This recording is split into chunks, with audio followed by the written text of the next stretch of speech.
नमस्कार छात्रों, कक्षा 7वीं, विषय हिंदी। फूल और कांटे, यह कविता हम देख रहे हैं। इस कविता का वाचन और शब्दार्थ मैंने पिछले वीडियो को आपको दिए थे।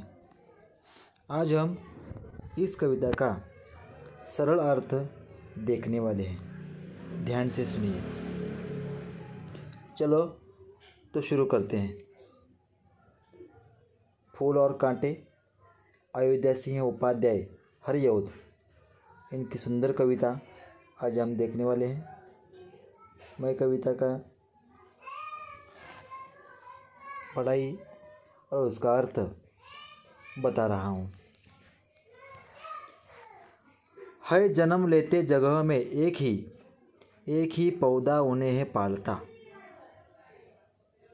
रात में उन पर चमकता चांद भी एक ही सी चांदनी है डालता। अर्थ देखिए, है जन्म लेते जगह में एक ही पौधा उन्हें है पालता, यानी कि फूल और कांटे एक ही स्थान पर जन्म लेते हैं, एक ही पौधे पर जन्म लेते हैं, बड़े होते हैं, एक ही पौधा उन्हें पालता है। रात में उन पर चमकता चांद भी एक ही सी चांदनी डालता। रात्रि के समय जब आकाश में चांद अपनी शीतल चांदनी फैलाता है, तब फूल और कांटे दोनों को समान रूप से वह चांदनी मिलती है। दोनों को बराबर समान चांदनी मिलती है, यानी कि चांद जब चांदनी फैलाता है तो दोनों को ही समान रूप से अपना प्रकाश, अपनी चांदनी देता है। ऐसा इसका अर्थ है। मेह उन पर है बरसता एक सी उन पर हवाएं हैं बही। जब बादल पृथ्वी पर जल बरसाते हैं तो दोनों पर समान रूप से बरसाते हैं। मेह उन पर है बरसता एक सी उन पर हवाएं बही। जब बादल पृथ्वी पर जल बरसाते हैं तो दोनों पर समान रूप से बरसाते हैं। जब प्यारी हवा बहती है तब भी दोनों के ऊपर समान रूप से बहती है, यानी कि हवा और जल, जब हवा बहती है, जब जल बरसता है, तब दोनों के ऊपर, यानी कि फूल और कांटे दोनों के ऊपर ही समान रूप से बरसता है। पर सदा ही यह दिखाता है हमें ढंग उनके एक से होते नहीं, परंतु एक जैसी परिस्थितियों में पलकर भी फूल और कांटे का स्वभाव एक जैसा न होकर एकदम भिन्न होता है। एक ही पौधे पर कांटा भी उगता है और फूल भी। समान परिस्थितियों में पलकर भी फूल और कांटे का स्वभाव एक जैसा न होकर एकदम भिन्न होता है। ऐसा इसका अर्थ हम समझ सकते हैं। छेद कर कांटा किसी की उंगलियां फाड़ देता है किसी का वर वसन। प्यार डूबी तितलियों के पर कतर, भंवर का है वेद देता शामतन। अर्थ देखिए, छेद कर कांटा किसी की उंगलियां फाड़ देता है किसी का वर वसन, यानी कि कांटा किसी की भी उंगलियों को छेद कर घायल कर देता है, किसी के सुंदर वस्त्र फाड़ देता है। देखो, कांटा क्या करता है, अपनी उंगलियों को घायल कर देता है, किसी के सुंदर वस्त्र भी फाड़ देता है। प्यार डूबी तितलियों के कर कतर, भौर का है वेद देता शामतन। जब फूलों पर आकर्षित होकर सुंदर तितलियां प्यार से फूलों के पास आती है तो कांटा उनके पंखों को काट देता है, भौर के शरीर को छेद देता है। तितलियों के पंख काटता है और भौरों के शरीर को ही छेद देता है। फूल लेकर तितलियों को गोद में, भंवर को अपना अनूठा रस पिला।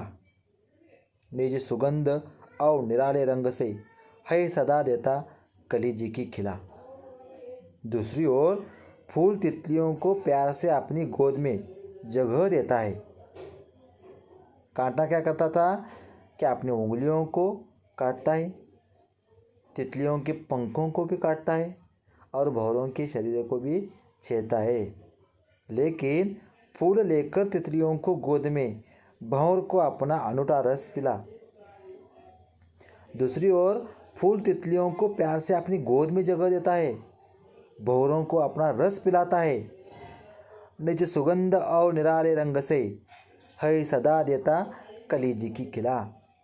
भंवरों को अपना रस पिलाता है, अपनी मदमाती सुगंध और रंगों की निराली छटा से सभी के मन को प्रसन्न कर देता है।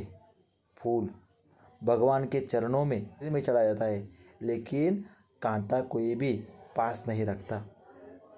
फूल हम अपने जेब में रखते हैं, कांटे को नहीं रखते।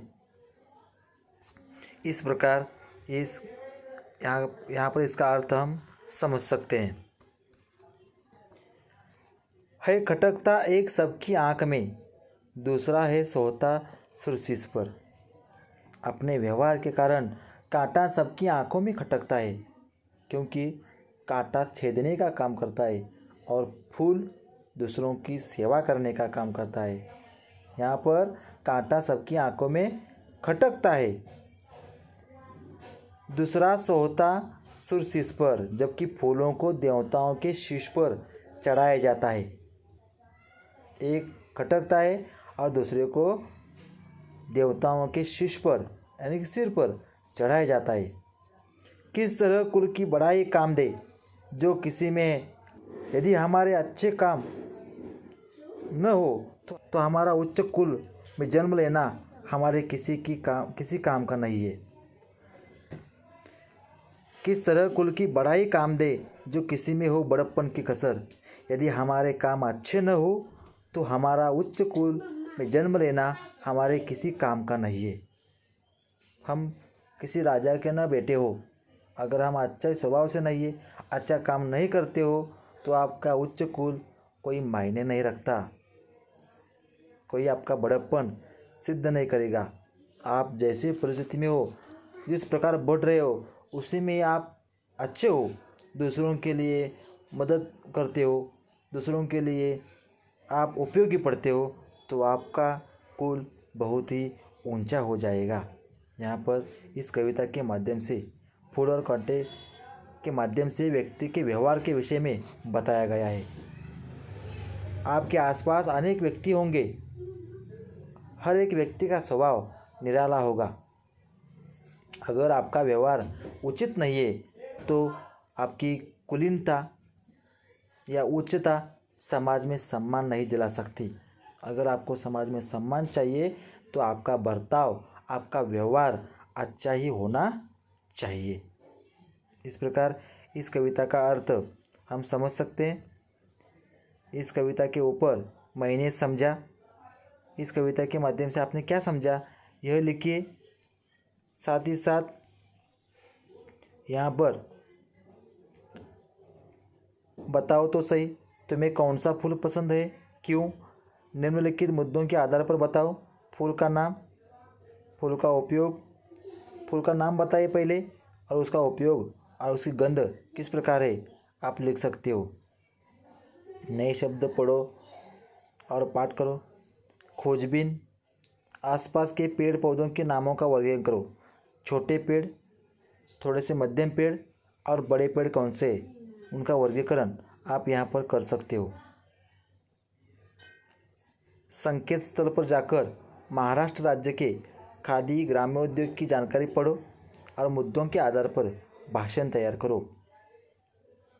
संकेत स्थल यानी कि इंटरनेट का उपयोग करके महाराष्ट्र राज्य के खादी ग्रामोद्योग की जानकारी आप ऐसा वहाँ पर लिख सकते हो और इन मुद्दों के सहारे 10-15 वाक्य, जितने भी वाक्य आप लिख सकते हो वो आप लिखिए। सदैव ध्यान में रखो, प्रत्येक परिस्थिति का सामना हंसते हुए करना चाहिए। यानी कि आपको अभी कोरोना इस महामारी के संकट में हम अपने घर में हैं। विकट अवस्था हमारे आसपास हम देख रहे हैं, लेकिन उसका सामना हम कर रहे हैं। क्यों कर रहे हैं? क्योंकि हमें उस पर मात करनी है। कोई भी संकट आपके सामने हो, कोई भी मुश्किल हो, तो घबराना हमें बिल्कुल नहीं है। उसका सामना हम हंसकर करेंगे, डटकर करेंगे, तो हम जीत सकते हैं। इसलिए सदैव ध्यान में रखो, प्रत्येक परिस्थिति का सामना हंसते हुए हमें करना चाहिए। नीचे दिया गया वह स्वाध्याय जो है आप लिखिए, मैं थोड़ा बहुत स्वाध्याय आपको दूंगा। निम्नलिखित वर्णों से समानार्थी और विरुद्धार्थी शब्दों की जोड़ियाँ ढूंढो और अपने वाक्य में प्रयोग करके कापी में लिखो। पुष्प, समानार्थी शब्द फूल, रात दिन। प्रत्येक शब्द का पुष्प, फूल, पुष्प इस शब्द को लेकर एक वाक्य बनाइए। हमारे मैं उदाहरण के तौर पर बता रहा हूँ, हमारे घर के सामने बहुत पुष्प हैं या बहुत पुष्प वाले पौधे हैं। इस प्रकार समानार्थी शब्द इस कविता के माध्यम से ढूंढिए। यहाँ पर इस पर्वत पर आपको समानार्थी शब्द दिखाई देंगे, इसमें से शब्द ढूंढकर आप लिखिए। धन्यवाद।